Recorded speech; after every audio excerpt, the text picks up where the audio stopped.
कल की क्लास तो समझ में आ गई थी, ठीक है।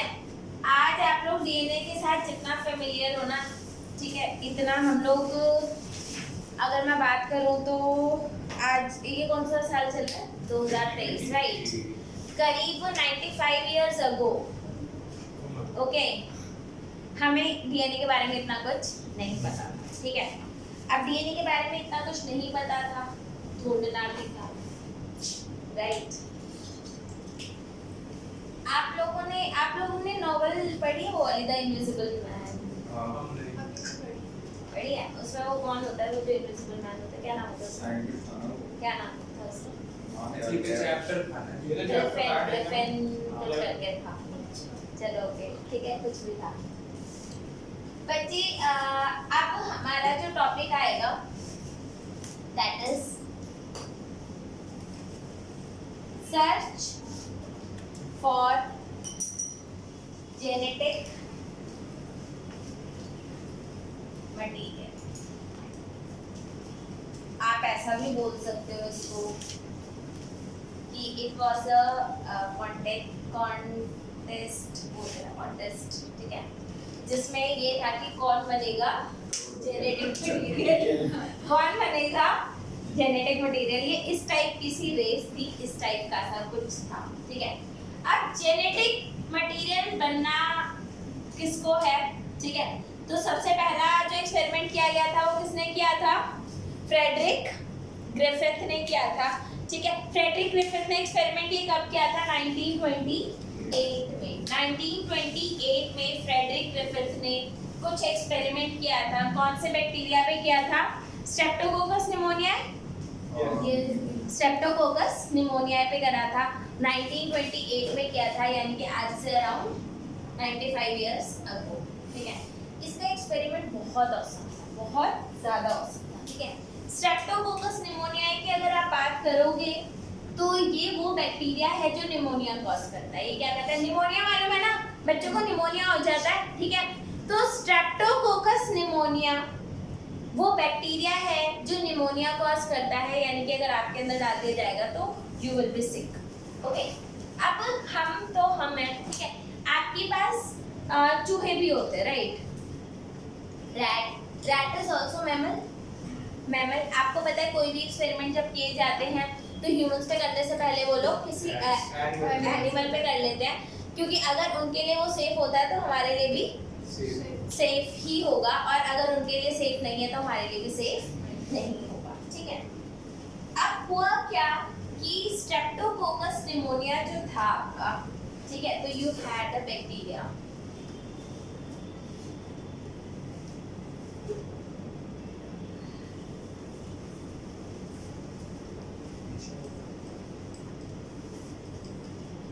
ये बैक्टीरिया आपकी दो टाइप की कॉलोनीज प्रोड्यूस करता है। ये किस टाइप की कॉलोनीज प्रोड्यूस करता है?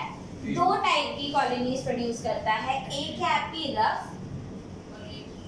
और एक है स्मूथ, राइट, ठीक है। रफ कॉलोनी और स्मूथ कॉलोनी। जो रफ कॉलोनी प्रोड्यूस करता है उसको हम क्या बोलते हैं? R strain. जो स्मूथ कॉलोनी प्रोड्यूस करता है उसे हम क्या बोलते हैं? S strain. तो हमारे पास क्या है? स्ट्रेप्टोकोकस निमोनिया, बैक्टीरिया जो निमोनिया कॉज करता है। कौन सी कॉलोनी प्रोड्यूस करता है? Rough and smooth, R strain and rough strain. ये बात किसको समझ में नहीं है? आ गई। अब यहाँ पर एक टर्म होती है जो आपका आर स्ट्रेन था, ठीक है, ये आपका ए विरुलेंट स्ट्रेन था, ए विरुलेंट स्ट्रेन था। वेयरएज अगर मैं एस स्ट्रेन की बात करूं तो ये आपका विरुलेंट स्ट्रेन था। ये कैसा था? Virulent strain. अब ये विरुलेंट और ए विरुलेंट क्या होता है? नहीं मालूम? नहीं मालूम। बच्चे, जो डिसीज कॉज करता है उसे विरुलेंट बोलते हैं, और जो डिसीज कॉज नहीं करता उसे ए विरुलेंट बोलते हैं। आप लोगों को पता है, अभी जैसे मैं अपनी थीसिस जब सबमिट कर रही थी ना, तो मेरा फंगस पे काम था, उसमें एक स्ट्रेन था जो विरुलेंट था और एक था जो एविरुलेंट था, और उसमें मतलब एक डिसीज कॉज करता था और एक डिसीज कॉज नहीं करता था। भाई मैंने अपनी थीसिस प्रिंट कराने के लिए दी और वो भैया कहते हैं मैडम ये ए विरुलेंट और विरुलेंट क्या है, सबको विरुलेंट कर दूं क्या? मैंने कहा भैया अपनी तरफ से मेरी थीसिस मत लिख दो, बहुत दिक्कत हो जाएगी। विरुलेंट और ए विरुलेंट अगर सेम कर दिया तो ठीक है, क्योंकि दोनों के मतलब क्या है, एकदम अपोजिट है। और अगर मैं इधर से ए हटा दूं तो पूरा मतलब ही बदल जाएगा। और मेरी थीसिस वो क्यों लिखे भैया, ठीक है। ये बात समझ में। ए विरुलेंट कौन सी स्ट्रेन होती है? जो डिसीज कॉज नहीं करता। विरुलेंट कौन सी स्ट्रेन है? जो डिसीज कॉज करता है। बच्चे विरुलेंस किसी की ज्यादा होती है, मतलब वो बहुत ज्यादा अग्रेसिवली डिसीज कॉज करता है, किसी की विरुलेंस कम होती है तो वो कम। तो विरुलेंस आपका एक फिनोटाइप है, ठीक है। आपका मतलब किस तरीके से आप डिसीज कॉज करते हो, आपने माइक्रो। ये बात समझ में आ गई? यहाँ तक ये बात समझ में आई या नहीं आई? पक्का? इसको रब कर दूं, इसको हटा दूं। क्या बच्चे? ये बैक्टीरिया है, स्ट्रेप्टोकोकस निमोनिया है ना, ये बैक्टीरिया है। बैक्टीरियोफेज क्या होता है? वायरस होता है। बैक्टीरियोफेज एक्चुअल में वायरस होता है जो बैक्टीरिया को डिसीज कॉज करता है। ये आपका बैक्टीरिया है। आपको पता है हमारी को जो डिसीजेस होती है वो बैक्टीरियल भी होती है ना? यस, बैक्टीरियल भी डिसीजेस होती है, वायरल भी। ये हमें डिसीज कॉज करता है। हां हां, इफ यू तो इसको हम कह सकते हैं शिवमफाज। हां, कैसे? चलो नहीं बोल सकते, and don't even say that, ठीक है। समझ में आया? अब आपने करा क्या कि अब आपने आपका स्ट्रेन है वही है ना जो वो है, ठीक है। आपने आर स्ट्रेन को जब माइस में डाला, ठीक है, तो क्या हुआ? No disease. डिसीज होगी नहीं, क्योंकि आर स्ट्रेन कैसा स्ट्रेन है? A virulent strain. जब एस स्ट्रेन को आप माइस में डालोगे तो क्या होगा? डिसीज कॉज होगी, there will be disease, and क्योंकि डिसीज हो गई तो वो मर भी जाएगा, वो मर भी जाएगा और वो जिंदा रहेगा। ये जिंदा है और ये मर। आई बात समझ में? आपको पता है कि हम चीजों को गरम करके खाते हैं, खाने को हम क्या करते हैं? गरम करके खाते हैं। क्यों गरम करके खाते हैं? ताकि उसके अंदर के बैक्टीरिया मर जाए और हमारे को डिसीज ना हो। अब हुआ क्या कि साइंटिस्ट बच्चे उसने ये सोचा कि अगर मैं एस स्ट्रेन को अगर मैं हीट किल कर दूं इसको और फिर माइस में इंजेक्ट कर दूं, हुआ क्या? ध्यान से सुनो। इस स्ट्रेन को आपने हीट किल्ड कर दिया, फिर माइस में इंजेक्ट किया, डिसीज होगी या नहीं होगी? नहीं होगी। No disease, no. और जब डिसीज नहीं होगी तो क्या ये मरेगा? ये अलाइव, ठीक है। समझ में आया? ठीक है। इधर आपका ये कैसा था? इधर कैसा था? आपकी सिचुएशन 1 में क्या है? जिंदा। सेकंड में क्या है? मर गया। थर्ड में क्या है? जिंदा। राइट? यस।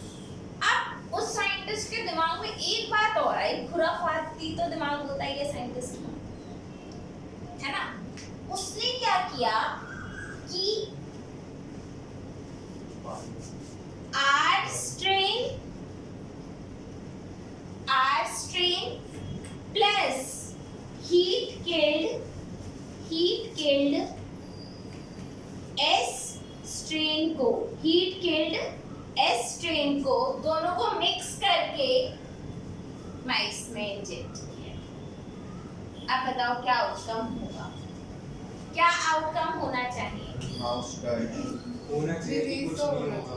होना चाहिए कि इधर भी जिंदा था, इधर भी जिंदा था, दोनों को मिला दिया तो भी जिंदा रहना चाहिए। लेकिन हुआ क्या? आपका इधर पहली बात तो डिसीज हुई और उसकी डेथ भी हो, ठीक है? कैसे? अब यहाँ पर स्टोरी आती है कि ये सब हुआ तो हुआ, लेकिन हुआ क्यों? Why? ठीक है, अब इस why का आंसर ढूंढना तो पड़ेगा, ठीक है?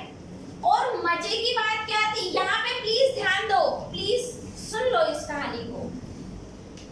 आर स्ट्रेन जिंदा है, एस स्ट्रेन हीट किल्ड है, ठीक है?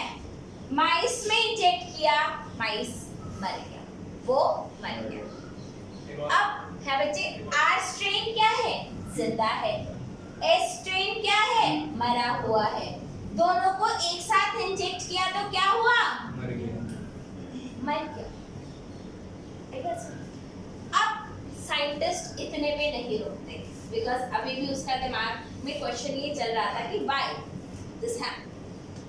इस मरे हुए चूहे में से जब उसने बैक्टीरिया निकाला, इसमें से जब उसने बैक्टीरिया को आइसोलेट किया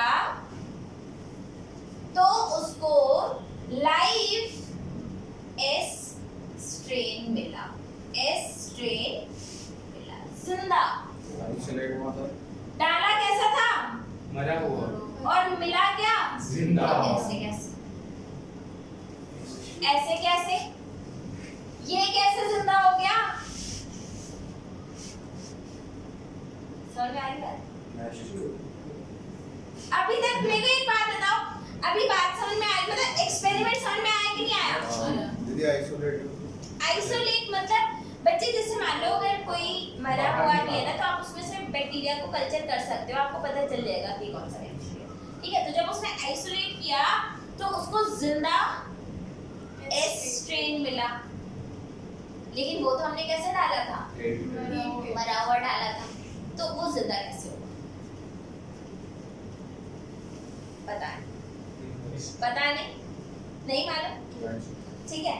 अब ये एक बहुत बड़ा सवाल है, ठीक है? ये सारा रब कर दूं मैं, इसको स्टॉप कर दूं। अब ये वाली मिस्ट्री सॉल्व करने की, अब आर स्ट्रेन और एस स्ट्रेन थे क्या, ठीक है? एक्चुअली था क्या, अगर आप लोग इधर ध्यान दोगे, ये आपका बैक्टीरिया है। अब प्लीज इस बात को समझना, ये आपका बैक्टीरिया है, ये उसका मान लो जीनोम है, ये उसका जीनोम है, and I am expecting that you all know what is genome. Yes. जरा बता दो, अच्छा जल्दी से, फटाफट से। यस, अरे ज्यादा भाई बेचारा मत निभाओ, ठीक है? Okay, total happy DNA content of cell, ठीक है? ये जीनोम है,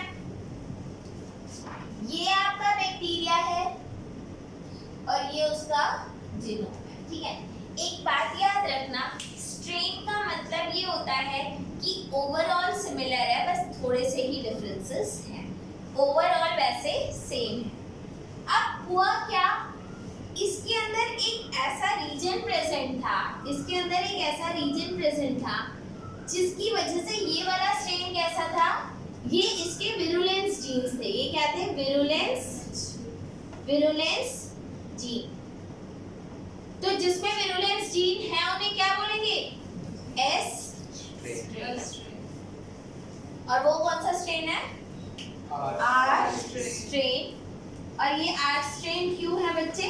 बिकॉज इसके अंदर विरुलेंस वाले जीन्स नहीं है, इस पे है, इसमें नहीं है, ठीक है? आपने एस स्ट्रेन को हीट किल कर दिया, आपने एस स्ट्रेन को क्या किया? हीट किल कर दिया। जब आप हीट किल कर दोगे तो इस वाले बैक्टीरिया के यूं टुकड़े टुकड़े हो गए, प्लाज्मा मेम्ब्रेन कहीं पड़ी है, कोई डीएनए फ्रेगमेंट कहीं पड़ा है, ये कहीं पे पड़ा है, साथ में इसका ये डीएनए भी कहीं पर पड़ा है, ये वाला डीएनए भी कहीं पर पड़ा है। क्या ये खुद चूहे को मार पाएगा? नहीं। क्या ये खुद मार पाएगा? हमने इसके साथ क्या डाला था? ये वाला स्ट्रेन डाला था, ये मरा हुआ है, ये तो जिंदा है, ये मरा है, लेकिन ये जिंदा है, राइट? ये आपका जिंदा है। बच्चे, ये डीएनए इतना ज्यादा स्टेबल था कि ये इसके सेल के अंदर चला गया और डीएनए की ये प्रॉपर्टी होती है बच्चे कि वो पूरे के पूरे जीनोम में इंटीग्रेट भी कर जाता है। वो डीएनए इंटीग्रेट कर जाता है, यानी कि आपका ये डीएनए कुछ इस टाइप से जुड़ गया है इसके अंदर। अब मुझे एक बात बताओ, इस स्ट्रेन और उस स्ट्रेन में डिफरेंस कितना था? सिर्फ एक जीन का ही तो था। क्या वो जीन इसके अंदर आ गया? पहले इसकी आइडेंटिटी क्या थी? R strain. अब इसकी आइडेंटिटी क्या हो गई? अब बताओ कि क्या ये डिसीज कॉज कर सकता है? और ये थी पूरी मर्डर मिस्ट्री। ये क्या थी? पूरी मिस्ट्री। बच्चे, एक तो विरुलेंस जीन और दूसरा विरुलेंस जीन्स की वजह से नहीं। जब आप इसको बैक्टीरियल प्लेट पे ग्रो करते हो तो ये इसकी शाइनी कॉलोनी होती थी और उसकी रफ, इस बेसिस पे। हाँ, अब इसकी शाइनी, ये बात समझ में आई? तो अब हमने इसको क्या बोल दिया? एस्ट्रेन। बच्चे, आज जितना आसानी से मैं ये बात आपको समझा पा रही हूँ, ग्रिफिथ को उतना आसानी से ये बात नहीं पता, उसको इतना सब कुछ नहीं पता। तो उसने क्या कहा? उसने क्या एक्सप्लेनेशन दिया? उसको नहीं मालूम था कि डीएनए है, उसको नहीं पता था कि डीएनए। उसने ये बोला कि कुछ तो ऐसा है एस स्ट्रेन में जो मरने के बाद भी डिग्रेड नहीं हुआ, और क्योंकि ये डिग्रेड नहीं हुआ तो इसने आर स्ट्रेन को somehow ट्रांसफॉर्म कर दिया। क्या कर दिया? ट्रांसफॉर्म कर दिया। तो आपका आर स्ट्रेन था वो एस स्ट्रेन में ट्रांसफॉर्म हो गया, और ट्रांसफॉर्म होने के बाद उसने हमारे चूहे को मार दिया। ये हमारे ग्रिफिथ ने एक्सप्लेनेशन दिया था, ठीक है? उसने कहीं भी ये मेंशन नहीं किया था दैट इट इज डीएनए। उसने कहीं भी नहीं मेंशन करा था कि डीएनए इतना। हाँ, उसने ये बोला था कि जिस चीज ने भी ट्रांसफॉर्म किया है वो 100% जेनेटिक मटेरियल है। क्यों? क्योंकि इतना स्टेबल सिर्फ और सिर्फ जेनेटिक मटेरियल हो सकता है। और क्योंकि देखो, जेनेटिक मटेरियल एक जनरेशन से दूसरी जनरेशन ट्रांसफर हो रहा है, और उसके बाद भी इतना स्टेबल है ना, इतना स्टेबल। हाँ, अनस्टेबल में मैं आप लोगों को बताती हूँ बच्चे, डीएनए होता है ना, ठीक है? पहली बात, आप उसको थोड़ा मिसहैंडल भी करो ना तो भी निकल कर आ जाता है। स्टेबल है, जैसे मान लो, ओके, अब मान लो we were talking about apple yesterday, right? So अब मान लो मेरे हाथ में एप्पल है, ठीक है? एप्पल को मान लो मैं यूं लेकर के चल रही हूँ, बस्ते हाथ में है, ठीक है? तो एप्पल को कुछ होगा, और वहीं पर अगर मेरे हाथ में एप्पल की जगह पेस्ट्री रख दूं, और जैसे मैं एप्पल को हैंडल कर रही हूँ उसी तरीके से ना मैं पेस्ट्री को हैंडल करूंगी, तो at the end of the day क्या होगा? एप्पल तो बच जाएगा, पेस्ट्री का नाश हो जाएगा। समझ में आया? ये खाना नहीं है। आई बात समझ में बच्चे? प्लीज, ये बात समझ में आई? तो स्टेबल क्या ज्यादा है, एप्पल या पेस्ट्री? अगर आप लोगों ने देखा होगा तो आपकी पेस्ट्री को किस तरीके से दिया जाता है? बहुत ज्यादा पैक करके ऐसे दिया जाता है ताकि वो डिस्टर्ब ना हो और खराब ना हो। एप्पल को ऐसे दिया जाता है एक एक कवर में पैक करके ताकि खराब ना हो जाए, कहीं ले जाते वक्त टूट ना जाए, ऐसे ही apple is more stable than. बच्चे, when you are working with RNA ना, RNA is highly unstable. By god, इतने नखरे होते हैं ना उसके, मतलब सीरियसली ऐसा होता है। जब आप आरएनए आइसोलेट करते हो तो आपको बहुत ज्यादा केयरफुल रहना पड़ता है आपके हाथ। और अब मजे की बात ये है, आरएनए आइसोलेट कौन करता है? हम। और हमारे हाथों में पता है कौन सा एंजाइम होता है? आरएनएज। हमारे हाथों में कौन सा एंजाइम होता है? आरएनएज क्या करता है? आरएनए को डिग्रेड कर देता है। मतलब गलती से अगर आपका हाथ डायरेक्ट लग जाए ना आरएनए पे, वो डिग्रेड है पक्का। ठीक है, तो इसीलिए जब आप आरएनए को आइसोलेट करते हो आपको ग्लव्स पहन करके काम करना पड़ता है, ग्लव्स को बार-बार वाइप करना पड़ता है। In fact while isolating RNA you need to change your gloves many a times. कहीं आपका पार्ट में होते हैं हमारी स्किन में सब जगह होता है, but we are working handing with, but you can not actually take a bath with. ये बात समझ में आई? ये बात समझ में? तो उसने सिर्फ एक बात बोली थी that DNA is very much stable. DNA is very much stable. उसने डीएनए नहीं बोला था, उसने बोला था genetic material is so much stable जो हीट किल करने के बाद भी बच गया। अब मुझे बताओ ये बात समझ में आई है नहीं? आ गई? पक्का? इसको हम बोलते हैं बच्चे, इसको हम कहते हैं ट्रांसफॉर्मिंग प्रिंसिपल। ठीक है, इसे हम क्या बोलते हैं? अगर आप इस बुक में देखोगे तो इसे क्या लिखा हुआ है? Transforming principle. अब देखो ही कंक्लूडेड दैट से आ जाओ। अगर आप पेज नंबर 85 पर देखोगे, इधर प्लीज ध्यान दो। He concluded that R strain bacteria, देख रहे हो यहाँ पर, R strain bacteria somehow be transformed by heat kill as strain and some transforming principle transferred from, उसने क्या बोला? Some transforming principle transferred from heat killed H strain, ठीक है, and enable the R strain to synthesize smooth polysaccharide and become virulent। वो क्या बन गया? Virulent बन गया। And this must be due to transfer of genetic material। उसने बोला था this must be due to transfer of genetic material, however the biochemical nature of genetic material was not identified। उसको नहीं पता था कि आरएनए है, डीएनए है या प्रोटीन है। यहाँ पर ये बात समझ में आई नहीं? पक्का समझ में आ गई? ठीक है, पता है इसके लिए ना मेरे पास एक छोटा सा एग्जांपल है, अगर बोलो तो मैं 2 मिनट में दे दूँ क्या? पक्का? जैसे मान लो अगर शिवम की लड़ाई हम ऐसे एक छोटे से बच्चे से करवा दे, 5 साल के बच्चे से, ठीक है? ओके, तो शिवम जीतेगा या बच्चा? ऑब्वियसली शिवम जीतेगा, राइट? लेकिन होता क्या है कि 5 साल के बच्चे के पास रिवॉल्वर है, वो भी असली वाली, और वो भी असली वाली। शिवम मुझसे नहीं निकलेगा। नहीं भाई, बच्चा उठाने के पाएगा कि रिवॉल्वर भारी है उसके हिसाब से, और उसको चलाने नहीं है भाई बच्चा तेज है। बच्चा यूपी का है, इसका मतलब यूपी में नहीं होगा। यार प्लीज, ठीक है?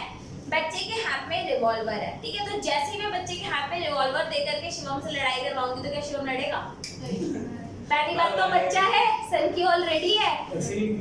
भाई बड़ों को तो फिर भी पता होता है कि नहीं चलानी, बच्चों को और नहीं पता होता, वो तो बोलते हैं बाय मिस्टेक।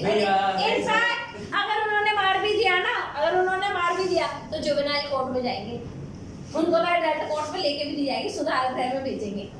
आई बात समझे? ठीक है, तो एक बच्चा विद रिवॉल्वर, प्लीज, एक बच्चा विद रिवॉल्वर, उस बच्चे के साथ शिवम सेफ नहीं है, ठीक है? एक बच्चा विदाउट रिवॉल्वर है, तो कौन सा वाला बच्चा विरुलेंट होगा? रिवॉल्वर वाला या विदाउट रिवॉल्वर? रिवॉल्वर। अच्छा, अगर जो रिवॉल्वर वाला बच्चा है समहाउ वो अगर मरा हुआ है और उसके हाथ में रिवॉल्वर है, वो मरा हुआ है और उसके हाथ में रिवॉल्वर है, तो ऐसे बच्चे के साथ शिवम अनसेफ है क्या? नो, उसके साथ भी शिवम काफी सेफ फील कर रहा है, क्योंकि बच्चा मरा हुआ है चाहे उसके हाथ में रिवॉल्वर है। क्या मरा हुआ बच्चा उस रिवॉल्वर को किसी भी तरीके से चला पाएगा? नहीं, ठीक है? अब हमने क्या करा, इधर मरा हुआ बच्चा प्लस रिवॉल्वर और इधर एक जिंदा बच्चा साथ में कर दिया। अब जिंदा बच्चा करेगा क्या? रिवॉल्वर ले लेगा। अब वो ए विरुलेंट से क्या बन गया? और अब शिवम अनसेफ हो गया। अब शिवम अनसेफ हो गया। इसी तरीके से समहाउ कुछ आपका बैक्टीरिया था। कि जब मरा हुआ बैक्टीरिया के पास वो जीन था तो किसी काम का नहीं था, लेकिन अगर आपने उसमें एविरुलेंट स्ट्रेन डाला तो उसने जीन लेकर के वो खुद विरुलेंट बन गया, और ऐसा होना बहुत ज्यादा पॉसिबल है। यहाँ तक बच्चे समझ में आया? पक्का 100% समझ में आया? ठीक है। ये आपका ट्रांसफॉर्मिंग प्रिंसिपल था बच्चे। इसके बाद है आपका biochemical characterisation of transforming principle. अब हमें बच्चे कुछ साइंटिस्ट थे, उनका नाम क्या था? I think Avery, MacLeod and मैकार्टे।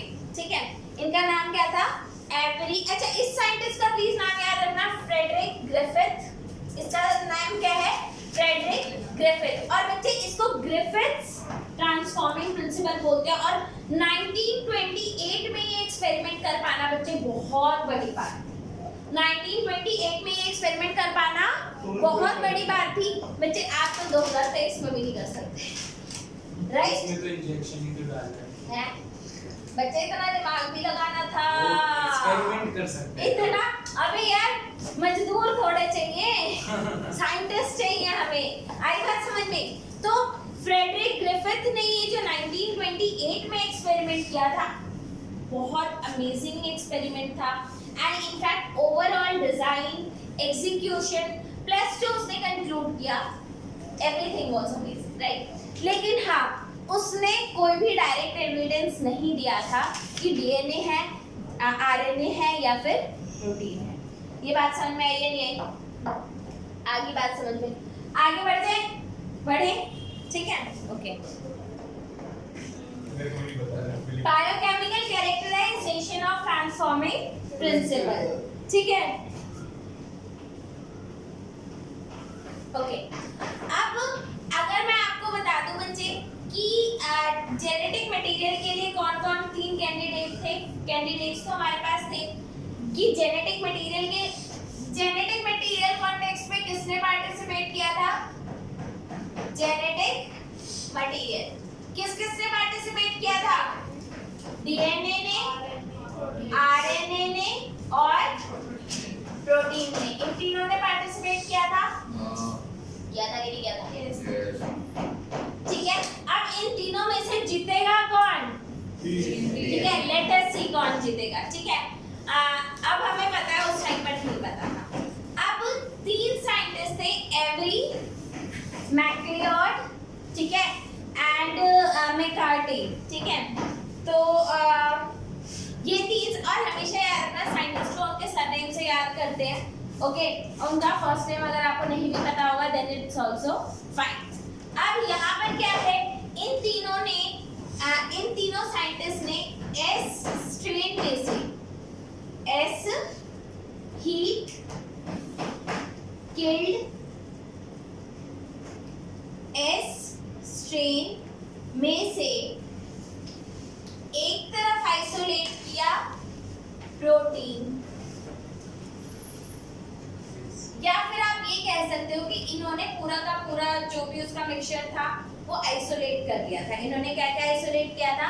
They purified. अच्छा, इन्होंने तीनों में से प्यूरिफाई किया था। ओके, ठीक है, इन्होंने प्यूरिफाई कर लिया था। एक उन्होंने प्रोटीन को प्यूरिफाई किया, फिर उन्होंने किसको प्यूरिफाई किया? डीएनए को प्यूरिफाई करा, और फिर उन्होंने किसको प्यूरिफाई किया? आरएनए को उन्होंने प्यूरिफाई करा। इन तीनों को इन्होंने प्यूरिफाई कर लिया। ये बात समझ में आ रही है नहीं आ रही है? और इन तीनों साइंटिस्ट के टाइम तक इतनी टेक्निक्स अवेलेबल थी due to which you can purify these biomolecules. ठीक है, आपका प्रोटीन भी बायोमॉलिक्यूल है, यू नो दैट, डीएनए भी बायोमॉलिक्यूल है, और आरएनए। ठीक है, इन्होंने किया क्या कि प्रोटीन के साथ मिक्स किया आर स्ट्रेन को। किसको? आर स्ट्रेन को, और इसको किसमें इंजेक्ट कर दिया? इंजेक्ट इनटू माइस। ठीक है, वो मरेगा या जिएगा? जिएगा। आर स्ट्रेन, और इधर भी आपने क्या करा? R strain. ठीक है, इधर भी आपने इंजेक्ट कर दिया, और इधर भी आपने क्या करा? इंजेक्ट कर दिया। किस केस में माइस की डेथ होगी? डीएनए किस केस में होगी? सिर्फ और सिर्फ इस केस में आपका वो डेड हो जाएगा, ठीक है। इस केस में अलाइव, और आप ऐसे भी लिख सकते हो नो ट्रांसफॉर्मेशन, नो ट्रांसफॉर्मेशन। इधर क्या होगा? ट्रांसफॉर्मेशन, और इधर भी क्या होगा? No transformation, no transformation. Yes मिरोश? वो R plus S strain है, R strain है, protein। R strain। R strain, R strain, ठीक है, आर स्ट्रेन। ये बात समझ में आई या नहीं आई? बता दो भाई, ये समझ में आया नहीं आया? किस केस में मरा? सिर्फ और सिर्फ डीएनए के केस में, यानी कि इतना तो तय हो रहा था कि सिर्फ डीएनए ही आपके आर स्ट्रेन को वो कर पा रहा है, क्या कर पा रहा है? ट्रांसफॉर्म कर पा रहा है, अदरवाइज और कोई भी ट्रांसफॉर्म नहीं कर पा रहा है। ये बात बताओ समझ में आई या नहीं आई?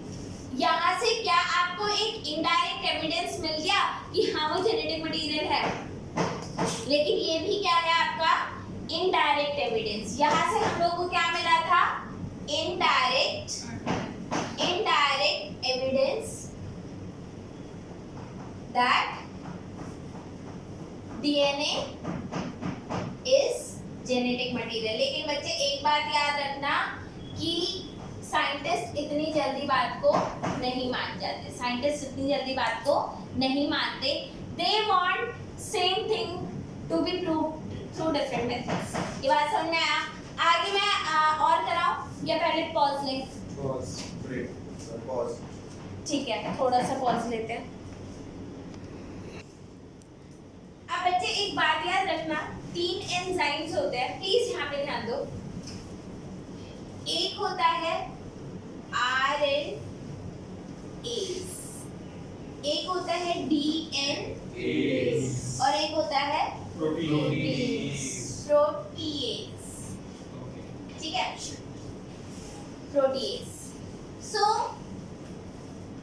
ये आपका आरएनए डाइजेस्टिंग एंजाइम है, यानी कि जिसमें भी आप आरएनए डाल दोगे तो आरएनए खत्म, डीएनए डाल दोगे तो डीएनए खत्म, प्रोटीएज डाल दोगे तो प्रोटीन खत्म, ठीक है। अब यहाँ पर ध्यान दो, मैं आप लोगों को बताती हूँ, जब हम डीएनए आइसोलेट करते हैं और अगर उसके अंदर आरएनए आ जाए तो वो कंटामिनेशन माना जाता है। तो डीएनए आइसोलेट करते वक्त हम क्या डालते हैं? आरएनए। आरएनए आइसोलेट करते वक्त क्या डालेंगे? डीएनए, ठीक है। समझ में आया? बहुत सारी ऐसी चीजें होती हैं, ओके। ये बात आपको समझ में आ गया? अब इस बात को याद रखना कि उन्होंने जैसे साइंटिस्ट जो थे उन्होंने पूरा का पूरा एक्सट्रैक्ट एस स्ट्रेन में से निकाल लिया, तो they isolated the whole extract from S strain. उन्होंने क्या करा? एस, या फिर आप कह लो हीट किल्ड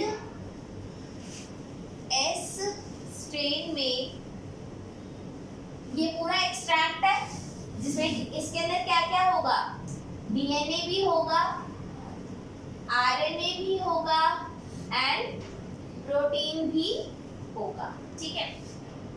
इन्होंने इस एक्सट्रैक्ट को एक टेस्ट ट्यूब में ऐड किया, इन्होंने इसको एक टेस्ट ट्यूब में ऐड किया, ऐसे ही इन्होंने एक टेस्ट ट्यूब और बनाई and in the same way उन्होंने एक टेस्ट ट्यूब और बनाया, ठीक है। इसमें heat killed S strain plus ये हीट किल्ड है, ये क्या है? हीट किल्ड, एच के लिख दो, ठीक है, प्लस आर स्ट्रेन डाला, आर स्ट्रेन प्लस डीएनएज डाल दिया, डीएनएज, ठीक है। ऐसे ही इधर क्या करा? Heat killed S strain plus R strain plus R N A, फिर हीट किल्ड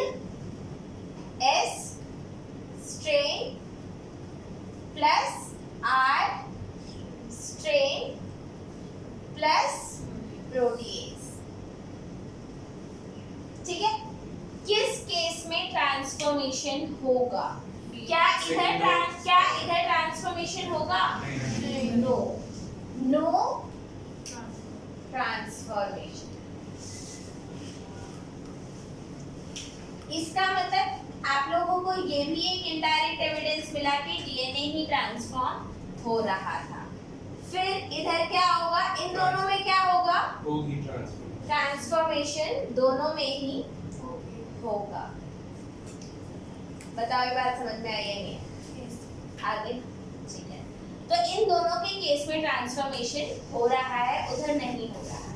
ठीक है बच्चे, ये लोग इस तरीके से भी कर सकते हैं कि इसमें मान लो इन्होंने प्रोटीएज और आरएनएज डाल दिया, उसमें आरएनएज और डीएनएज डाल दिया, उधर डीएनएज और प्रोटीएज डाल दिया। मतलब आप देख लेना, किसी भी तरीके से जहां पर डीएनए डिग्रेड हो रहा होगा वहां पर ट्रांसफॉर्मेशन नहीं होगी, चाहे आप कॉम्बिनेशन कोई सा भी बना लो, क्योंकि इतना तो तय है कि डीएनए ट्रांसफॉर्मिंग प्रिंसिपल था। आपको ये बात समझ में आई है नहीं? आगे ठीक है।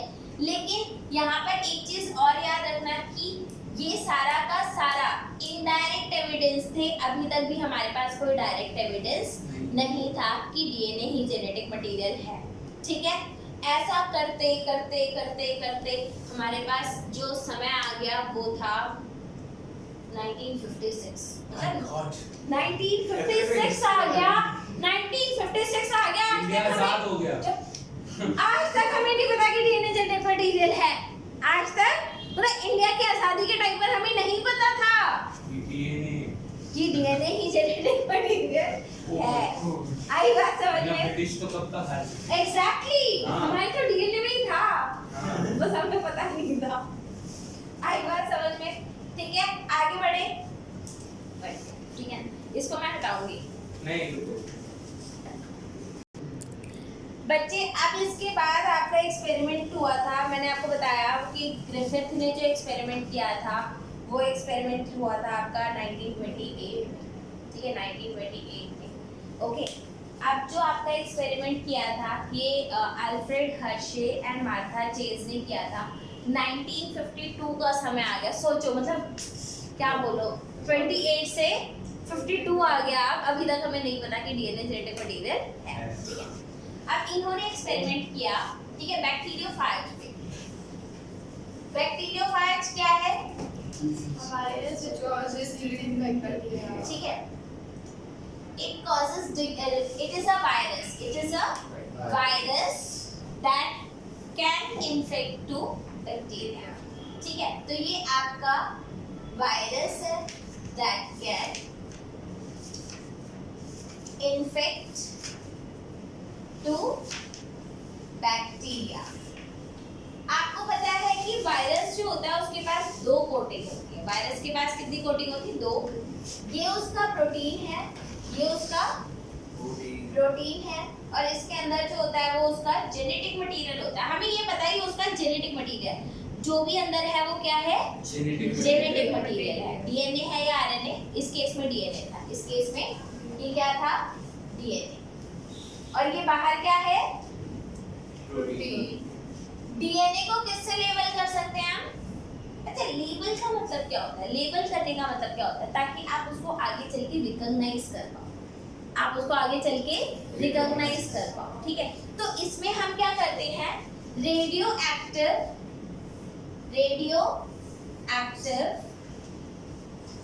फास्फोरस। जब आप रेडियो एक्टिव फास्फोरस यूज करते हो तो क्या लेबल हो जाता है? डीएनए। और जब आप रेडियो एक्टिव सल्फर यूज करते हो तो प्रोटीन। ये आपका क्या लेबल करता है? प्रोटीन। अब आपको इतना तो सल्फर की सल्फर होती है। और क्या होती है? PHUR। हाँ? चेक कर लो, ठीक है, वो आप देख लो, वो आप लोग देख लेना। ठीक है, आपका यहाँ से क्या लेबल हो रहा है? प्रोटीन। आपका यहाँ से क्या लेबल हो रहा है? डीएनए। तो यहाँ से डीएनए लेबल हो रहा है, यहाँ से प्रोटीन लेबल हो रहा है। ये दोनों आपके लेबल हो गए। अब ओके, यहाँ पर अच्छा रेडियो एक्टिव का मतलब क्या होता है? रेडियो एक्टिव का क्या मतलब होता है? रेडिएशन जिसमें से रेडिएशन प्रोड्यूस होगी और आपको समझ में आ जाएगा। बच्चे ऐसे माइक्रोस्कोप होते हैं जो रेडियो एक्टिविटी को डिटेक्ट कर सकते हैं, तो हमें पता चल जाएगा कि रेडियो एक्टिव है या। अब यहाँ पर ध्यान दो, ये आपका क्या है? बैक्टीरिया। ये आपका क्या है? बैक्टीरिया। हमारा फेवरेट बैक्टीरिया कौन है? इकोलाई। इकोलाई। और एस्चेरिचिया इकोलाई क्या है बच्चे आपका? E coli is your Escherichia coli. Escherichia coli. ठीक है, दिस इज योर इकोलाई। मैंने आपको बताया था जब भी हम एक्सपेरिमेंट करते हैं तो हमारा जो फेवरेट बैक्टीरिया होता है दैट इज इकोलाई। ये बात समझ में आई कि नहीं आई? इकोलाई हो गया। अब हुआ क्या? रेडियो एक्टिविटी को लाल रंग से मार्क करूंगी मैं। रेडियो एक्टिविटी को लाल रंग से मार्क करूंगी। तो जब हमने वायरस में क्या लेबल करा था? फास्फोरस। तो फास्फोरस से क्या लेबल होगा? फास्फोरस से क्या लेबल होगा? अब वो नालायक, फास्फोरस से डीएनए लेबल होता है। फास्फोरस से क्या लेबल हुआ? डीएनए। ये आपका एक और बैक्टीरिया हमने लिया, मतलब डिफरेंट कंडीशन में हमने बैक्टीरिया लिया। कौन सा बैक्टीरिया? इकोलाई लिया हमने। इधर हमने किसको लेबल करा बच्चे? प्रोटीन। इधर हमने लेबल किया प्रोटीन, और प्रोटीन का मतलब हमने किसको लेबल किया? सल्फर को लेबल किया। ठीक है, सल्फर से प्रोटीन को लेबल। ठीक है, ये बात समझ में? हमें इतना पता है कि वायरस अपना जेनेटिक मटेरियल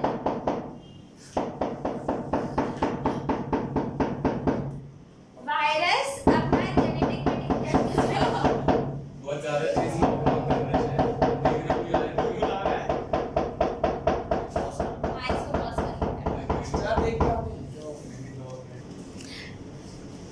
ओके, तो ये अपना क्या इंजेक्ट करता है? Genetic material. ये क्या इंजेक्ट करता है? Genetic material. जब आपने रेडियो एक्टिव फास्फोरस लिया था तो क्या लेबल हुआ था? डीएनए। और आपका होता क्या है बच्चे, अगर आप लोग इधर ध्यान दोगे तो ये आपका बैक्टीरिया है। ठीक है, ये वाला प्रोटीन कोड तो बाहर भाग जाता है, प्रोटीन कोड तो बाहर चला जाता है। अंदर क्या आ जाता है? डीएनए। अंदर क्या आ गया? डीएनए। इस केस में क्या हुआ? इस केस में हुआ बच्चे कि आपका जो अंदर आया वो डीएनए था, लेकिन वो लेबल्ड नहीं था, और जो बाहर भाग गया वो कौन था? प्रोटीन। ठीक है, किस केस में आपको बैक्टीरिया के अंदर लेबलिंग दिखेगी? किस केस में आपको बैक्टीरिया के अंदर लेबलिंग दिखेगी? फास्फोरस के केस में या सल्फर के केस में? फास्फोरस। इसका मतलब क्या था कि आपका डीएनए जेनेटिक मटेरियल है। और बच्चे इस एक्सपेरिमेंट को ऐसा माना गया कि इसने ये प्रूफ दे दिया कि डीएनए जेनेटिक मटेरियल है, और इसको हमने डायरेक्ट एविडेंस माना था। और ये एक्सपेरिमेंट कौन सा है आपका? Hershey chase experiment. Alfred Hershey and Martha chase, इन्होंने एक्सपेरिमेंट कब किया था? 1952 में। यहाँ से बच्चे एक बात और याद रखना, तो यहाँ से हमारा आप लोगों को मालूम है कौन कौन कंटेस्टेंट कौन कौन थे? DNA, RNA and protein. ठीक है, तो ताज किसके सर पे गया? कौन जीत गया? डीएनए। बड़ा गंदा था आज। घास बना रखी। ठीक है, अरे यार समझ जाओ ना, ये ना थोड़े मोती मोती लगा दिया, और क्या कर ले। घास को तो बंद किया। ओके, ठीक है, तो कौन जीता? डीएनए। डीएनए जीत गया, वो जेनेटिक मटेरियल है। ठीक है, ये बात तो हमें समझ में आ गई। अब ना अच्छा, यहाँ से ना जेनेटिक मटेरियल, अच्छा यहाँ से एक बात बताऊं, वैसे डीएनए जीता था या नहीं जीता था, लेकिन प्रोटीन हार जरूर गया। मतलब अभी भी इन दोनों की रेस चल रही थी, लेकिन ये तो 100% हार गया था। ये तो मतलब इसको तो अब कोई बात ही नहीं करेगा, राइट? ठीक है, एक्चुअली अगर मैं आपको बताऊं, और अगर देखा जाए तो बच्चे कुछ ऑर्गेनिज्म में डीएनए जेनेटिक मटेरियल होता है, कुछ ऑर्गेनिज्म में आरएनए। तो डीएनए भी होता है और आरएनए भी होता है। इनफैक्ट वायरसेस भी होते हैं जिनके केस में जेनेटिक मटेरियल क्या होता है, आरएनए भी हो सकता है। ओके, इनफैक्ट आपका जो कोरोना वायरस भी था, कोविड जो कॉज कर रहा था, उसमें भी कौन सा जेनेटिक मटेरियल था, आरएनए था। ये बात बताओ समझ में आई या नहीं आई? आ गई, ठीक है। और आप लोगों को एक और बात बताऊं, अगर हम ये बात करें कि फर्स्ट जेनेटिक मटेरियल क्या था, पहला जेनेटिक मटेरियल कौन था, तो पहला जेनेटिक मटेरियल जो आपका था वो आपका आरएनए था। लेकिन during the course of evolution, ठीक है, आरएनए में से ऑक्सीजन निकाल दिया गया, तो वो क्या बन गया, डीऑक्सी राइबोन्यूक्लिक एसिड बन गया और आपका डीएनए अब सब जगह जेनेटिक मटेरियल है। हाउएवर आरएनए के केस में कुछ जेनेटिक मटेरियल आपके अभी भी आरएनए है। ये बात समझ में आई या नहीं आई? यहाँ तक क्लियर हो गया? फटाफट ना। अब अच्छा, जब हम ये कर रहे थे, क्या बोलते हैं, जैसे एक कंटेस्टेंट है कि हाँ भाई जेनेटिक मटेरियल होना चाहिए, ठीक है, तो इन्होंने ये देखा कि जेनेटिक मटेरियल में प्रॉपर्टीज क्या क्या होनी चाहिए कि जैसे हम बोलते हैं ना भाई, अब एक बात बताओ, हर एक पोस्ट के लिए कुछ कुछ रिक्वायरमेंट होती है ना, ठीक है। अब जैसे मान लो अगर आप किसी को अपनी कंट्री का प्राइम मिनिस्टर बनाते हो तो उसके अंदर कुछ कुछ प्रॉपर्टीज होनी चाहिए। अब मान लो प्राइम मिनिस्टर सुबह 9 बजे उठ के तो नहीं बोल सकता अरे नींद ही नहीं खुली, 10 मिनट और सो लेना। वो नहीं बोल सकता ना, क्योंकि उसके ऊपर जितनी जिम्मेदारियां हैं, डेफिनेटली एट दिस स्टेज वो ये बातें नहीं कर सकता। ये बात समझ में आई? हाँ? नहीं, हो नहीं रही। चलो कोई नहीं, ठीक है, ठीक है।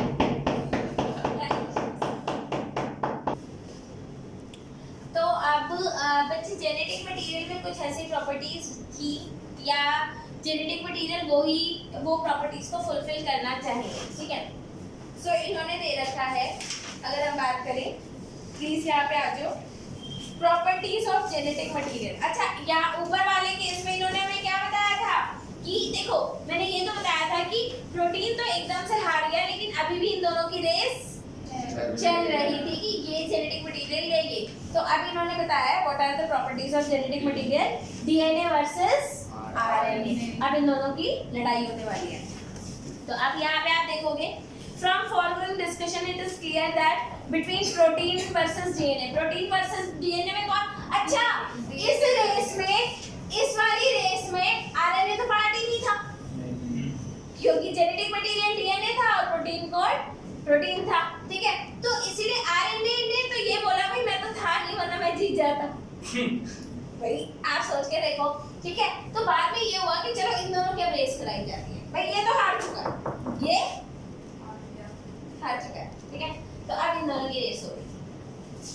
Now what are the properties of genetic material? तो बच्चे पहला इन्होंने कुछ कुछ प्रॉपर्टीज दे रखी है। A molecule that can act as a genetic material must fulfill the following criteria। पहली बात, it should be able to generate its replica। हमें इतना पता है कि ये जनरेशन आफ्टर जनरेशन ट्रांसफॉर्म होता है या ट्रांसफर होता है, तो इसको अपना रेप्लिका बनाना आना चाहिए, और इस प्रोसेस को हम क्या बोलते हैं, replication. It should be chemically and structurally stable। It should provide scope for slow changes, जिसको हम म्यूटेशन बोलते हैं, required for evolution, and it should be able to express in the form of Mendelian character। अच्छा, एक बहुत याद रखो यहाँ पर, मतलब it is so interesting यार। मेंडल जेनेटिक्स पढ़ी है ना? मेंडल जेनेटिक्स, मेंडल ने अपना एक्सपेरिमेंट कब किया था? 1860s में। कब किया था? 1860s में किया था, राइट। अब जेनेटिक मटेरियल पे ये पाबंदी लगा दी गई कि बेटा तेरे को मेंडेलियन कैरेक्टर को फॉलो करना ही करना है। आप सोच रहे हो मेंडल की इंपॉर्टेंस, समझ में आ रही है मेंडल की इंपॉर्टेंस? तो उन्होंने क्या कर दिया कि बेटा जेनेटिक मटेरियल तो वही बनेगा जो मेंडेलियन कैरेक्टर को फॉलो करेगा। बाय गॉड, इतनी रिस्पेक्ट दी गई मेंडल को। मेंडल से पूछते हैं, मेंडल खुश हो जाता अगर जिंदा होता। अगस्त 200 साल। समझ में आई बात? काश मेंडल की एज जो है वो 400-500 साल होती, तो माय गॉड वो बंदा एकदम खुश होकर के मरता, ठीक है। ओके, ओए ओए अब इधर ध्यान दो। ये बात समझ में आई? बात समझ आई। तो अब हमारी रेस जो लगी थी वो क्या थी? डीएनए वर्सेस आरएनए, ठीक है। पहला क्राइटेरिया क्या था? It should be able to produce its replica. Second क्या था? It should be stable and it should be stable enough. पता चला लगाया आलू निकल के टमाटर आ रहा है। नो, इतना वेरिएशन, इतना वेरिएशन, एक तरफ से आलू आएगा दूसरी तरफ से सोना निकलेगा। इतना वेरिएशन नहीं होना चाहिए। उसके बाद अगर हम लोग बोले, एक तो ये हो गया आपका it should provide a scope for slow changes, जिससे इवोल्यूशन हो पाए, क्योंकि हमें पता है कि पहले हम बंदर थे, आज हम शिवम में, ठीक है। हाल चलो कोई नहीं, ओके। अब इसके बाद अगर हम लोग देखें, ये बात समझ में आई या नहीं आई? Yes. किस किस को ये बात की समझ में नहीं आई? आ गई? ठीक है। तो अगर हम देखें बच्चे डीएनए वर्सेस आरएनए, ठीक है, तो क्या दोनों ही अपना रेप्लिका बना सकते हैं? क्या दोनों के अंदर ये कैपेबिलिटी है कि वो अपना रेप्लिका बना सकते हैं? दोनों के अंदर है, ठीक है। दोनों के अंदर ये कैपेबिलिटी है कि ये दोनों ही अपना रेप्लिका बना सकते हैं।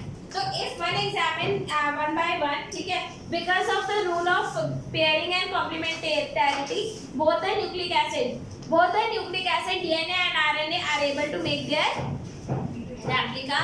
Other molecules in the living system, protein, ठीक है, फेल टू फुलफिल दिस। अब देखो, प्रोटीन पहले क्राइटेरिया से ही फेल, वो अपना रेप्लिका खुद नहीं बना सकता। आरएनए भी बना सकता है और डीएनए भी बना सकता है। फिर the material should be stable enough not to change. तो बच्चे कौन जीत गया? डीएनए। डीएनए ज्यादा स्टेबल है या आरएनए? डीएनए ज्यादा स्टेबल है। Stability is one of the genetic material is very evident. अच्छा, ग्रिफिथ के एक्सपेरिमेंट से ये तो पता चल गया था कि जेनेटिक मटेरियल बहुत ज्यादा स्टेबल है, इतना हमें समझ में आ गया था, ठीक है। तो बच्चे डीएनए और आरएनए में हमेशा याद रखना, डीएनए ज्यादा स्टेबल होता है। क्यों? क्योंकि आरएनए के पास एडिशनल OH ग्रुप प्रेजेंट होता है एंड OH ग्रुप इज शरारती ग्रुप, जो कि उसको हाईली अनस्टेबल बनाता है। वेरी गुड, ठीक है। अब presence of thymine in place of uracil also confer. DNA में थायमीन होता है और आरएनए में यूरासिल होता है, तो thymine also confer additional stability to the DNA. Both DNA and RNA are able to mutate. दोनों में म्यूटेशन हो सकती है, डीएनए में भी और आरएनए में भी। अच्छा, म्यूटेशन के केस में कौन जीतेगा, डीएनए की आरएनए? आरएनए, क्योंकि आरएनए जल्दी म्यूटेट हो जाता है, इसलिए कोरोना वायरस की स्ट्रेन्स जल्दी जल्दी डेवलप हो रही हैं एज कम्पेयर टू अगर वो डीएनए वायरस होता तो इतना जल्दी डेवलप नहीं होता, ठीक है। आरएनए के डायरेक्ट, अच्छा अगर हम बात करें कि मैसेज आगे ट्रांसफर करना, तो आरएनए जल्दी मैसेज ट्रांसफर करेगा या फिर डीएनए? आरएनए, क्योंकि आरएनए डायरेक्टली प्रोटीन को करेगा और डीएनए पहले आरएनए और आरएनए फिर प्रोटीन को। तो इस केस में from the above discussion it was indicate that DNA and RNA both can act as a genetic material। DNA भी genetic material की तरह act कर सकता है और RNA भी genetic material की तरह act कर सकता है। आपको बताया गया था बच्चे कि RNA वर्ड क्या है बच्चे आपका? RNA वर्ड का मतलब ही यही है कि जो फर्स्ट जेनेटिक मटेरियल था वो कौन था? RNA था।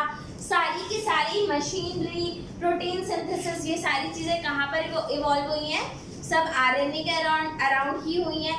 But later on during the course of evolution definitely DNA became the genetic material. यहाँ तक की बात समझ में आई है? यहाँ तक क्लियर है, ठीक है।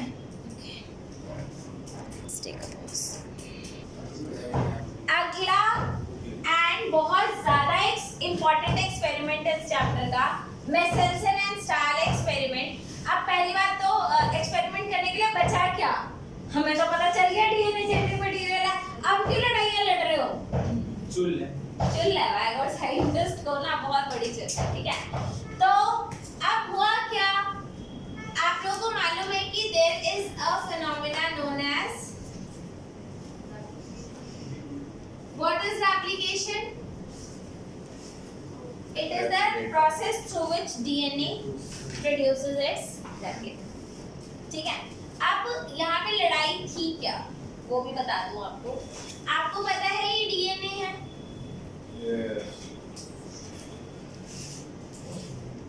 So you know that this is DNA, right? ठीक है. अब जब ये replicate होता है, then definitely your DNA strands will get open up. ठीक है? This DNA strand will get open.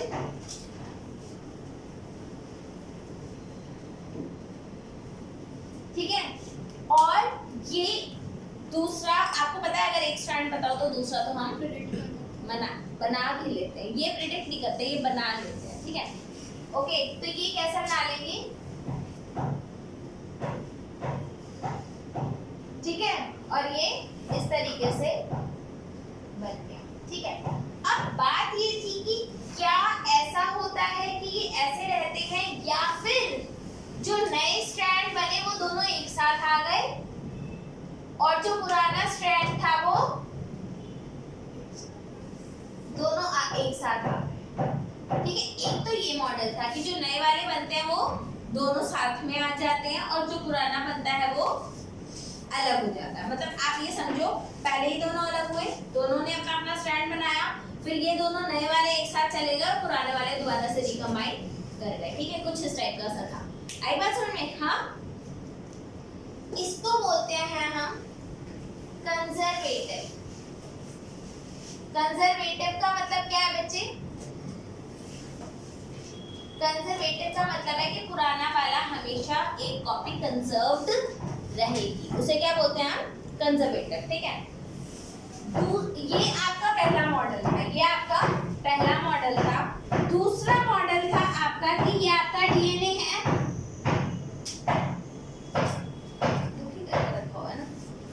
ठीक है, ये आपका ओपन अप हुआ दोनों स्ट्रैंड्स.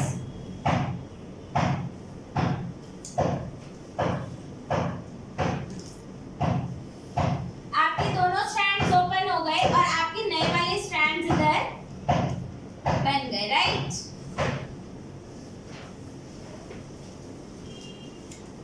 और ये स्ट्रैंड्स आपके ऐसे ही रहते हैं. इसे हम क्या बोलते हैं? Semi conservative. इसे हम क्या बोलते हैं? Semi conservative.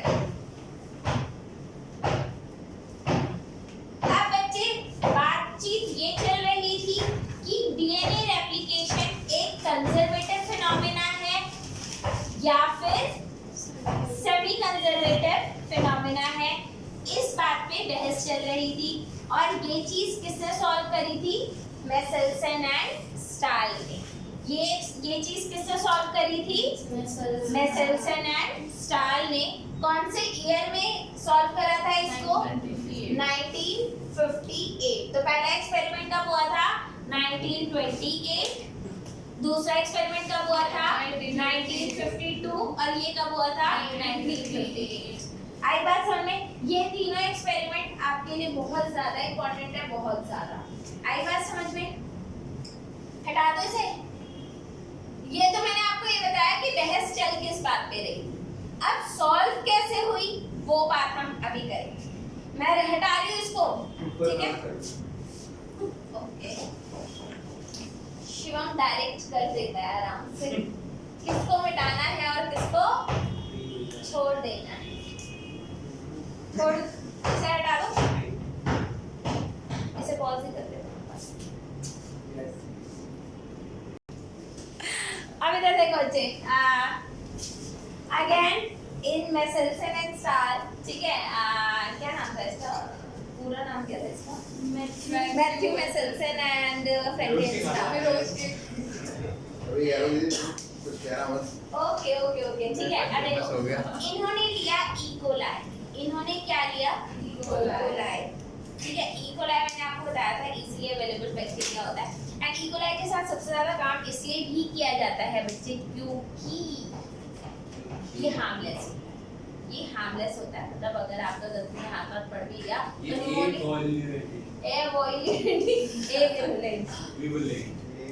ठीक है, ये समझ में आया. अब इस बात को ध्यान रखना कि डीएनए के अंदर नाइट्रोजन होता है. डीएनए के अंदर क्या होता है? नाइट्रोजन. इन्होंने क्या करा? नाइट्रोजन के दो आइसोटोप्स होते हैं, N14 और N50. अगर आप इकोलाई को N14 N14Cl में ग्रो करोगे, N14H4Cl में ग्रो करोगे और एक N15H4Cl में ग्रो करोगे, तो कौन से में डीएनए हैवी होगा और कौन से में डीएनए लाइट होगा? इसका डीएनए कैसा होगा? इसका हैवी डीएनए होगा और इसका डीएनए लाइट वेट होगा, ठीक है। अब ऐसा तो होता नहीं कि ये वाला 1 किलो का है, ये 2 किलो का है, ऐसा तो है नहीं, ठीक है। तो इनके बीच में डिफरेंस तो है, लेकिन क्या वो डिफरेंस बहुत ज्यादा है? क्या वो डिफरेंस बहुत ज्यादा है? बहुत ज्यादा नहीं। यानी कि इतना माइन्यूट डिफरेंस को आइडेंटिफाई करने के लिए टेक्निक आपकी अच्छी होनी चाहिए। आप लोगों को पता है सेंट्रीफ्यूगेशन क्या होता है? सेंट्रीफ्यूगेशन, जब आप किसी चीज को बहुत तेजी से घुमाते हो तो उसे क्या बोलते हैं? सेंट्रीफ्यूगेशन। जब हम किसी चीज को तेजी से घुमाते हैं तो वो सेपरेट हो जाती है। किस प्रिंसिपल के बेसिस पे वो सेपरेट होती है? एग्जैक्टली, ठीक है। हैवी चीजें नीचे चली जाती हैं और लाइट चीजें ऊपर रह जाती हैं। यानी कि अगर ऐसे डीएनए को हम बहुत तेजी से घुमाएं तो हैवी नीचे चला जाएगा, लाइट वाला ऊपर रह जाएगा। ये बात समझ में आई कि नहीं है?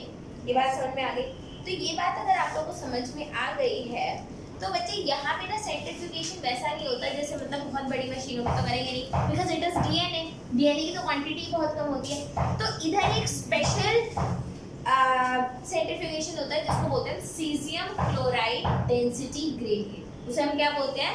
Caesium chloride density gradient centrifugation करते हैं ताकि आप इन दोनों डीएनए को डिफरेंशिएट कर पाओ। ये बात समझ में आई? अब इन बंदों ने किया क्या कि इन्होंने पकड़ा इकोलाई। अच्छा, इकोलाई अपना पूरा रेप्लिकेशन कितनी देर में खत्म कर देता है? 20 मिनट में। इकोलाई रेप्लिकेशन कितनी देर में खत्म करता है? 20 मिनट में। इन्होंने पकड़ा इकोलाई, इन्होंने पकड़ा इकोलाई। इकोलाई मालूम है ना भाई? हमारा कौन है? Escherichia coli. इकोलाई मैं कह रही हूँ सिर्फ इस चैप्टर में नहीं, 10वें चैप्टर में भी काम आएगा, 10वां या 11वां जो भी है याद कर। Escherichia coli. इकोलाई को इन्होंने ग्रो किया मीडियम में, और उस मीडियम में क्या था? N15H4Cl। N15 ही था ना पहले जिसमें ग्रो किया था? हाँ, N15 था। तो इन्होंने किसमें ग्रो करा था? N15H4Cl में ग्रो करा। काफी जनरेशंस तक इन्होंने इकोलाई को N15H4Cl में ग्रो किया, और जब इन्होंने ग्रो किया तो डीएनए में क्या इनकॉर्पोरेट हो गया? अबे क्या इनकॉर्पोरेट हो गया? इनकॉर्पोरेट मतलब घुस गया। N15 घुस गया, उसका पूरा डीएनए में क्या घुस चुका है? अब N15 घुस चुका है। ऐसे डीएनए को मैं रेड कलर से मार्क कर रही हूँ। ऐसे डीएनए को मैं किससे मार्क कर रही हूँ? रेड कलर से मार्क कर रहे हैं हम इसको, ठीक है। तो ये आपका N15 डीएनए, इसके दोनों स्ट्रैंड्स कैसे हैं? N15। इसको मल्टीपल जनरेशंस तक N15H4Cl में ग्रो करने के बाद they transferred the bacteria into a medium having N14H4Cl। इन्होंने इस इकोलाई को किस में ट्रांसफर कर दिया? N14H4Cl में ट्रांसफर कर दिया। ऐसे मीडियम में इन्होंने ट्रांसफर कर दिया and they harvested the bacteria after 20 minutes। इन्होंने कितने मिनट्स बाद हार्वेस्ट किया? 20 मिनट्स में। यहाँ पर आपका डीएनए कैसा था? यहाँ पर आपका डीएनए कैसा था? दोनों स्ट्रैंड्स कैसे थे? N15 थे। ये भी N15 था और ये भी N15 था। दोनों N15 थे। आई बात समझ में? अब इन्होंने इसको किसमें ट्रांसफर कर दिया? N14H4Cl में। और 20 मिनट्स के बाद क्या हुआ? हार्वेस्ट किया। 20 मिनट्स के बाद बच्चे ये रेप्लिकेट कर चुका है। 20 मिनट्स के बाद ये रेप्लिकेट कर चुका है। इसका एक स्ट्रैंड कैसा होगा?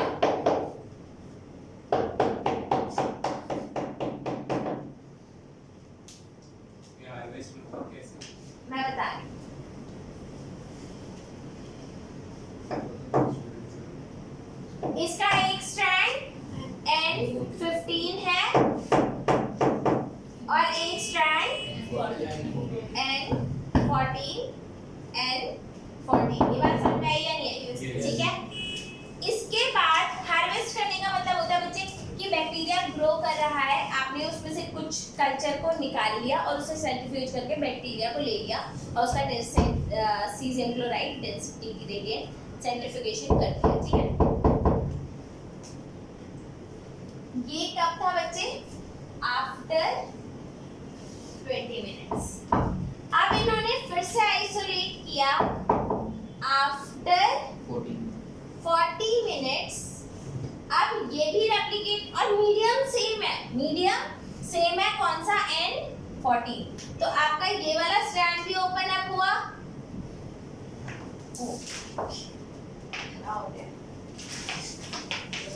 ये भी आपका स्ट्रैंड ओपन अप हुआ। ठीक है, फिर आपका एक स्ट्रैंड रेड कलर का था और एक स्ट्रैंड रेड कलर का था। ठीक है, लेकिन अब जो आपका डीएनए इनकॉर्पोरेट हो रहा है वो सिर्फ N14 की वजह से हो रहा है। N14 की वजह से काले वाला स्ट्रैंड इनकॉर्पोरेट होता है या लाल वाला? अरे ये तो N15 था ना, तो N14 की वजह से कौन सा इनकॉर्पोरेट हो रहा है? काला। तो ये भी काला है, जिसमें ये भी N14 है और ये भी N14 है। इसमें क्या है? हाइब्रिड। ये क्या है? यानी कि N14 एंड N15। फिर ये भी क्या है आपका? ये तो दोनों ही आपके N14 एंड N14। फिर आपका ये क्या है? हाइब्रिड यानी कि N14 एंड N15। ये बात समझ में आई है नहीं आई? आगे और जनरेशन में करूंगी तो क्या करेंगे? काले वाला और बढ़ जाएगा और ये हाइब्रिड तो दो रहे। क्या ये दो हाइब्रिड कभी खत्म होंगे? नहीं, ये दो हाइब्रिड हमेशा रहेंगे। ये बात समझ में? अब इस बात को प्लीज समझो कि ये है आपका सेंट्रीफ्यूज ट्यूब। ये क्या है? आपकी सेंट्रीफ्यूज ट्यूब है, जिसमें आप मतलब आप समझो कि इसको लेके पकड़ के आप घूम गए हो, इसको लेके ऐसे पकड़ के आप घूम गए हो, तो हैवी नीचे की तरफ जाएगा। ये बॉटम है या फिर अप जाएगा? हैवी वाला बॉटम की तरफ जाएगा। N15 हैवी है या लाइट? हैवी है। तो N15 कहाँ पे बना रहा है? इस ओरिएंट। इसको मैं स्पॉट 1 बोल देती हूँ, इसको स्पॉट 2 और ये स्पॉट 3। तो N15 कौन से स्पॉट पे गया? 1 पे। एक सेंट्रीफ्यूज ट्यूब इधर बनाते हैं, थोड़ी सुंदर सी बना लेते हैं। ठीक है, एक सेंट्रीफ्यूज ट्यूब कहाँ बनाते हैं? इधर बना लेते हैं। और एक सेंट्रीफ्यूज ट्यूब कहाँ बनाते हैं? इधर बनाते हैं, राइट? ये इसका कौन सा है? स्पॉट 1 2 3। ये इसका स्पॉट कौन सा है? 1 2 एंड 3। ये बात समझ में आई या नहीं आई? ठीक है, इधर दोनों हैवी थे तो कौन से स्पॉट पे गए? 1 पे। इनका कौन सा स्पॉट जाएगा? 2। कौन सा स्पॉट जाएगा? 2। क्या इसमें कोई भी स्पॉट 1 आएगा? नो। इधर कौन सा स्पॉट आएगा? 2 and 3 दोनों आएंगे बच्चे। क्यों? क्योंकि 2 वाला तो है ही, 2 वाला तो है ही, और ये वाला 3 वाला आपका और आ जाएगा। तो बच्चे जो हमें दिख रहा था वो ये था या ये था? जो हम एक्सपेरिमेंट में देख पा रहे थे, क्या हम डीएनए को ऐसे रेप्लिकेट करते हुए देख पा रहे थे? नहीं। ये हमारा प्रेडिक्शन था। जो हम एक्चुअल में देख पा रहे थे वो क्या था? ये था। आई बात समझ? मुझे एक बात बताओ, अगर मैं अनदर 40 मिनट वेट करूं, 80 मिनट के बाद कैलकुलेट करूं, तो यहाँ पर जो सेंट्रीफ्यूज ट्यूब आएगी, क्या कोई भी डिफरेंस नहीं होगा? क्या कोई भी डिफरेंस नहीं होगा? क्या इस वाली और इसमें कोई डिफरेंस नहीं होगा? 3 पर ज्यादा होंगे। 3 बहुत ज्यादा डार्क हो जाएगा, क्योंकि आपका ब्लैक वाला अमाउंट तो बढ़ता ही जा रहा है। आपको ये वाला बहुत ज्यादा है मतलब डार्क दिखेगा और ये वाला कंपैरेटिवली रहेगा, वन स्पॉट पे कुछ भी रिपीट नहीं होगा क्योंकि इतना हैवी अब नहीं है। आई बात समझ में? ये था उसका एक्सपेरिमेंट एंड जिस एक्सपेरिमेंट ने ये बात प्रूफ कर दी थी कि आपका डीएनए रेप्लिकेशन जो होता है वो कैसा होता है, semi conservative in nature. So your DNA replication is semi conservative in nature. आज की क्लास में यहाँ पर ओवर करती हूँ, ठीक है? आगे बोरिंग फिर से स्टार्ट करेंगे। ओके, सारे एक्सपेरिमेंट्स आपके ओवर हो गए।